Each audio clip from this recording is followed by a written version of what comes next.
Hello दोस्तों। कहते हैं कि भगवान के फैसले पे कभी नाराज ना होना, क्योंकि भगवान वो नहीं करता जो आपको अच्छा लगता है, बल्कि भगवान वो करता है जो आपके लिए अच्छा होता है। एक छोटी सी कहानी है। एक बार एक व्यक्ति समुद्र में पानी के जहाज पर यात्रा कर रहा था, तो अचानक पानी का जहाज डूबने लगता है। अब वो व्यक्ति किसी तरीके से तैरते तैरते एक टापू पे पहुंच जाता है। वो टापू एक ऐसा टापू था जिस पर कोई व्यक्ति नहीं रहते थे, जिस पर रहने की कोई जगह नहीं थी, जिस पर खाने के लिए कुछ भी नहीं था। अब वो व्यक्ति रोने लगता है। वो सोचता है कि वो अब घर वापस कैसे जाएगा, और रो रो करके भगवान से शिकायत करता है। वो भगवान से कहता है कि भगवान, अच्छा होता आप मुझे उसी पानी में ही डुबो दिए होते, मुझे इस टापू पे पहुंचा दिए, अब मैं घर वापस कैसे जाऊंगा। ये कहते हुए वो व्यक्ति वहीं पर बैठ जाता है। फिर कुछ देर बाद उसे समझ में आता है कि चलिए ठीक है, टापू पे पहुंच गए हैं, कुछ ढूंढते हैं, कुछ खाने के लिए ढूंढते हैं, हो सकता है कुछ खाने के लिए मिल जाए। तो उसने सबसे पहले कुछ घास ढूंढा और उस घास की एक झोपड़ी बनाया।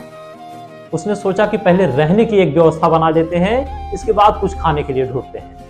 अब पता नहीं कितने दिन इस टापू पे ही रहना होगा, तो उसने घास ढूंढ करके उस घास की एक झोपड़ी बनाया और फिर खाने की तलाश में काफी दूर निकल गया।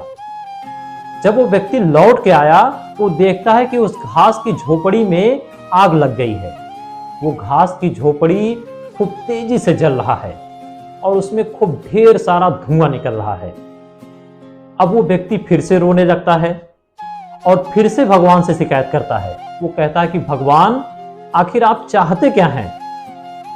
आपने मुझे इस टापू पे पहुंचा दिया और मैंने किसी प्रकार से एक झोपड़ी बनाया, रहने की व्यवस्था बनाया, आपने उसमें भी आग लगा दिया। अब मैं घर वापस कैसे जाऊंगा, मैं कहां रहूंगा? ये कहते हुए वो व्यक्ति वहीं पर कुछ देर बैठता है। कुछ देर बाद उसको एक जहाज की आवाज सुनाई देती है। कोई पानी का जहाज उसे बचाने के लिए वहां पर पहुंचता है। जब उस जहाज से नाविक उतरता है तो वो व्यक्ति उस नाविक से पूछता है कि आपको कैसे पता चला कि मैं यहां पर हूं? वो नाविक कहता है कि मुझे धुएं का सिग्नल मिला, मुझे लगा कि कोई व्यक्ति आग जला करके धुआं कर रहा है, मुझे सिग्नल दे रहा है बचाने के लिए, मैं ये धुआं देख करके तुम्हारे पास आया हूं। तब उस व्यक्ति को एहसास हुआ कि भगवान जो भी करता है वो अच्छा करता है।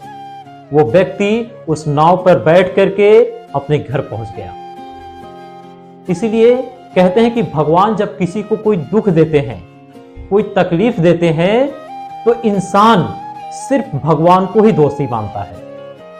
लेकिन भगवान किसी को अगर एक दुख देते हैं, एक तकलीफ देते हैं, तो उसके लिए हजारों खुशियों के रास्ते खोल देते हैं।